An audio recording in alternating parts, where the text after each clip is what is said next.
Hey guys, so this is going to be about the masks I've been making. This you're seeing here are the inner and outer layers. So this would be working with the outer layer for the mask. This is working with the inner layer. This is the model that I've made for my wife. I've been trying to figure out how to do it all as kind of one piece of fabric. So I was using the old two-piece model. I'll leave the link for where I got this particular design down below, and turning it into this one piece system. So inner layer, outer layer, so that it'll fold over. So I'm just going to try to zip through these videos I made of this because I don't think anyone wants to watch the entire thing. Um, so we'll start along. I think I'm going at probably about 6 times the speed here.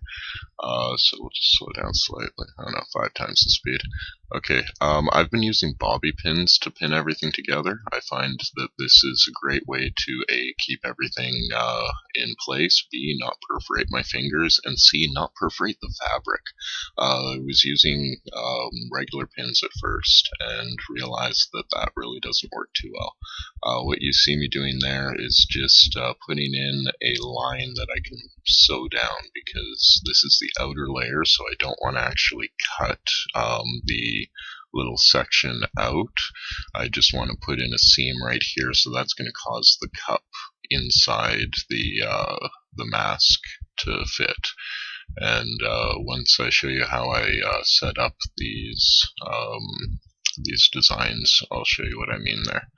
So I'm just clipping off the outer corners of the mask and putting in some relief cuts so that the seams end up being a little bit cleaner. Now, pinning these together, you've got to be careful to line up the two seams in the middle.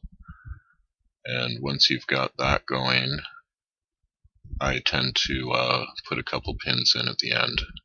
And I'm just marking where my fold points are going to be. That way, later when I take out the iron, yet again, I can fold all of the seams cleanly and iron them down. And it also lets me know where to stop the stitching, because I don't currently want to stitch all the way to the end, and you'll see why once we get everything flipped around. So this first stitch will just be the top edge of the inner and outer layers, and it's only going to go as far as where we mark off our edges of our mask, and that'll become obvious on the actual cardboard forms that I'm making, or templates rather. So I don't bother doing the butterfly with the seam here, so I just sew everything down in one direction. It makes it a little bit easier to run a wire piece up in the top afterwards. So, like I said, just the top edge so far. Flip that around now, I believe is what I'm doing. Yep, and then I'm just going to iron out the edge here. So first I'm making my wire. I just size out what I need. I double up this wire because it's a reasonably small gauge. And then I play a little twisty game. I don't even know if I did this in view or not. Looks like I probably didn't. Basically, yeah, you just twist the wire together. This A, makes it a little bit thicker and stiffer so it can be formed better, and B, because of all those twists, everything's got a certain amount of bend to it, so when you later put in a very pinched point for your nose, it doesn't warp the wire, bending it back and forth like that. If you look at a pipe cleaner, the same idea works. That's why you can bend pipe cleaners basically forever before they snap, and a paper clip you can only bend a few times. So by creating that spiral effect, it really does help long term. So what I've done is I flipped the mask the right way out, and now I'm putting in a little pocket for the wire. So you'll notice that I did not go all the way to the edge of my previous seam on this one.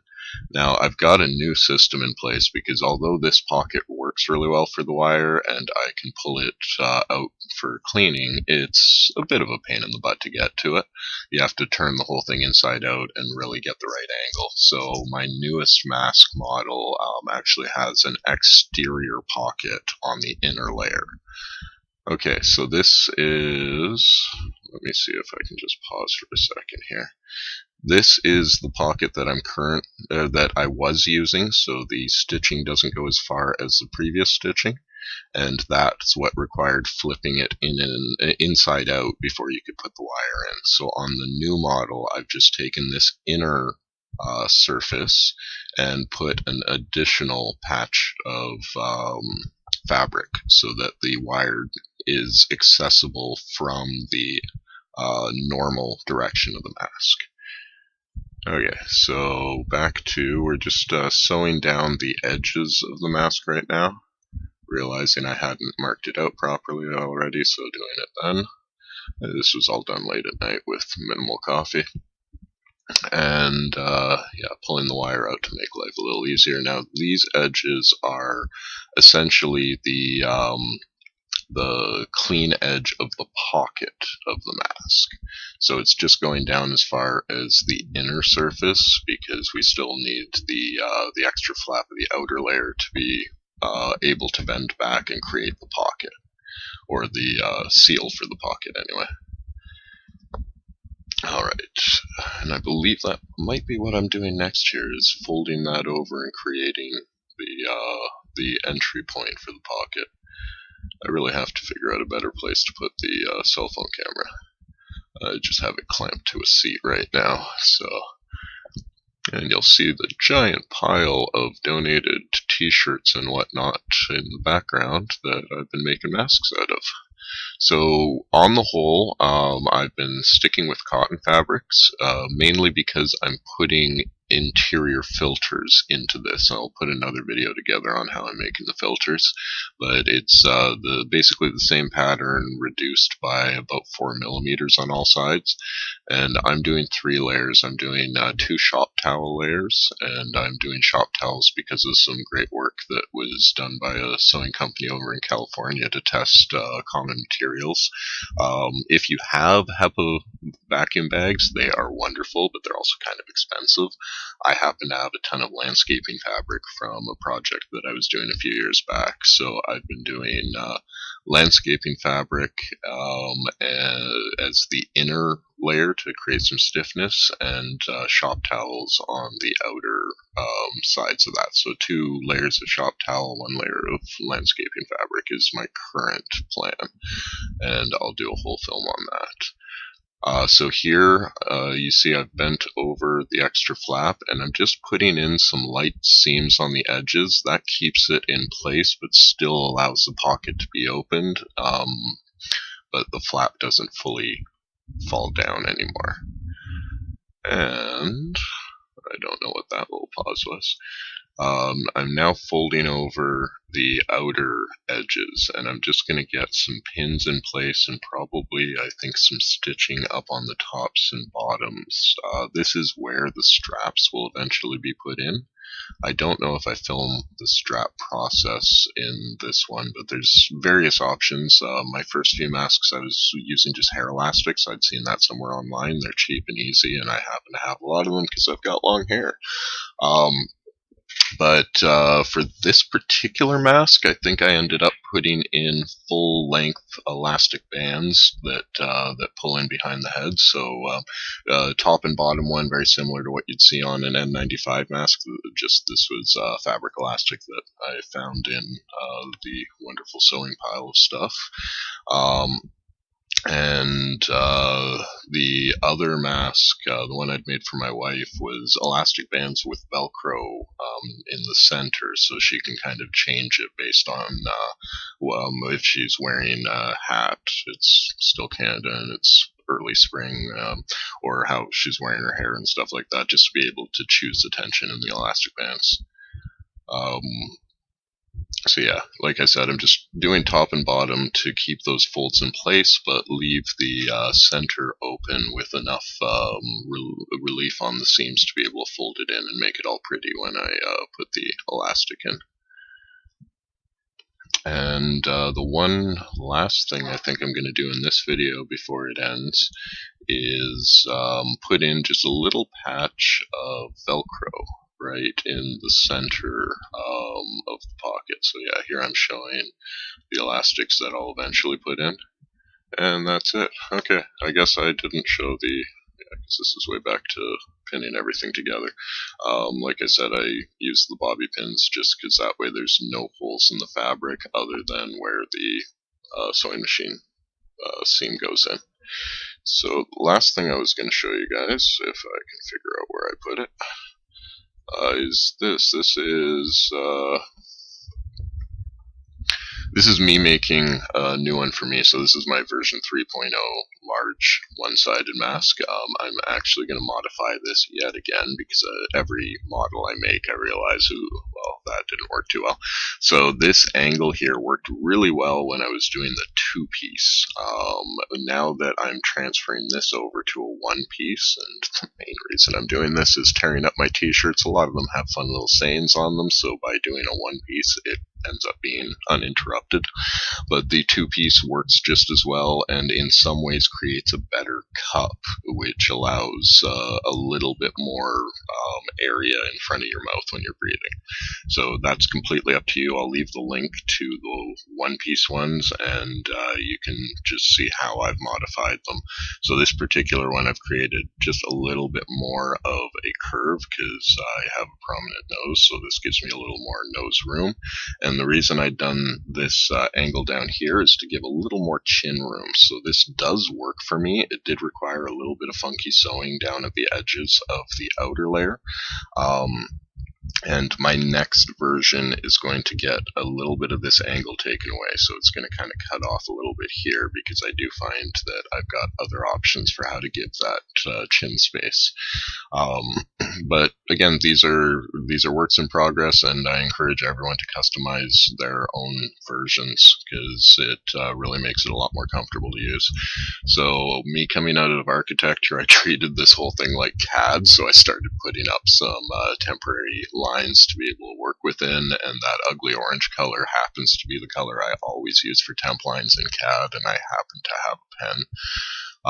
I also am just showing here, this is my center point for this particular line, but this little orange dot is going to line up with those temporary lines that I've put in. So I put one on either side. That way, once I line up here and here, I've realized later that I need an extra dot.